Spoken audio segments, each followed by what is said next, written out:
Afternoon, I am political anchor Errol Lewis. We have been keeping an eye on how the coronavirus is affecting many of our city's most vulnerable communities, and that includes New Yorkers who have intellectual or developmental disabilities and require assistance from an aide or live in a group home. Joining me now by Skype to talk more about this is Marco Damiani.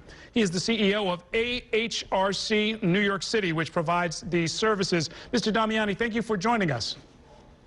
My pleasure. Thanks for having me. This is, for a lot of people, this is new. We don't spend a lot of time talking about this, but when we say intellectual and developmental disabilities, we're talking about a community of about 30,000 statewide who need some degree of assistance on an almost daily basis. Is that fair to say? Well, that's right. Those 30,000 people are living in group homes and residences throughout New York State. There are about 140,000 people that the state currently funds services for kids and adults with autism, Down syndrome, cerebral palsy, and those other types of conditions. Right. And so in many cases, these settings, these group homes, are almost akin to assisted living or nursing homes, right? I mean, folks are together, they're in close quarters, they're not able to socially distance the way the health authorities have told us is required, right? That's absolutely correct. Some people are pretty capable and they just need a few hours a day of help. Others are really people who have chronic health care conditions, and it's not unlike a small nursing home. So tell me about this. You're one of the larger groups. You service about 800 clients. I heard that about 140 of them have shown symptoms, although you haven't necessarily tested all of them. Symptoms of the virus, that's a little over 17%, which seems very, very high. Yes, it is. We have 800 people living with us, and at this point, 45 have tested positive. Another 95 to 100 are showing symptoms, typical the cough, the fever, congestion, other conditions. So for all intents and purposes, these are people that we're treating as if they have the coronavirus. Right. And what options are available to you? They're spread out across. These aren't, you know, they're not in gigantic congregate settings for the most part, right? They're 4, 5, 10 to a residence? That's right. We have over 100 locations around New York City, so we're staffing these places up. We have nurses and direct support professionals who are doing an amazing job working with this population, but they require the kinds of support that many people in nursing homes do, and we're doing our very best to be sure that they're kept safe.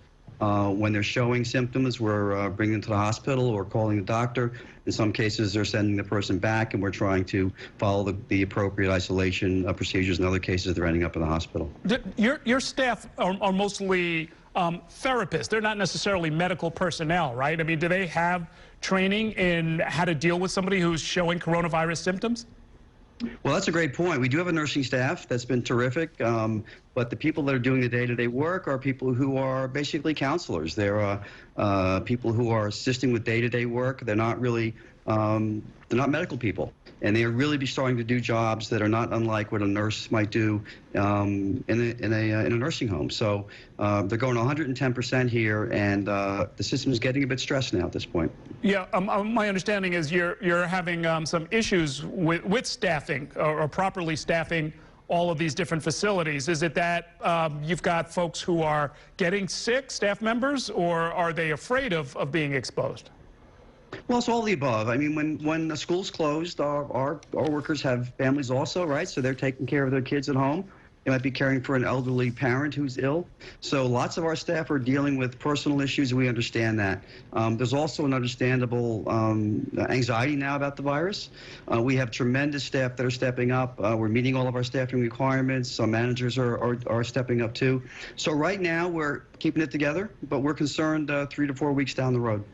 Right. I understand you had among your clients the first fatality from coronavirus. Yes, we did over the weekend, and now we've had 2 more, unfortunately. So we have 3 deaths and a growing number of people that are either positive or showing these symptoms. Are there underlying conditions among your clients that might make them especially vulnerable? Yeah, it's a great question, and most people don't understand some of the so-called comorbid conditions that people with disabilities have, and they're often heart conditions, COPD, diabetes, other types of things that put them at greater risk, and that's why I think we're seeing a greater percentage of people that we're supporting on a daily basis ending up with the virus and also ending up, unfortunately, with some bad outcomes. And you're dealing with a pretty wide range. What's the average age of people who might be affected, of your clients, I guess? What we're seeing now, and it's not a huge number, so I wouldn't say it's a trend yet, but the average age of the people that have the virus right now is 54. And many of the people that are having going to the hospital are older. But one of the recent deaths was unfortunately someone who was 39 years old. So there could be a pattern here, we're not sure, but people with developmental disabilities might be more susceptible at a younger age than the general population. So in our last minute, Mr. Damiani, what do you need? You need protective equipment, you need some relief. What would most help you and organizations like yours at this point? Yeah, thanks for asking. Last week we got much better at PPE, the protective equipment you're talking about. I think we're good for another 3 weeks or so. The government's been helpful. They're beginning to provide some funding stability for the next several weeks. I'm concerned that getting past April, we need to be strong. Our workforce needs to be intact, and we need to be able to come out of this crisis strong, supporting families, supporting people with disabilities when all is settled down. So we do need continued state support. We certainly need a recognition that this is a population that has some unique circumstances, and also that this is a tremendous workforce that's doing heroic work, and I'm glad I'm having a chance to tell their story to you today. Sure, and it'll be, of course, easier to deal with them where they are as opposed to having to send them to an already overburdened hospital system. Thank you so much for joining us, Marco Damiani. My pleasure. Thanks for having me.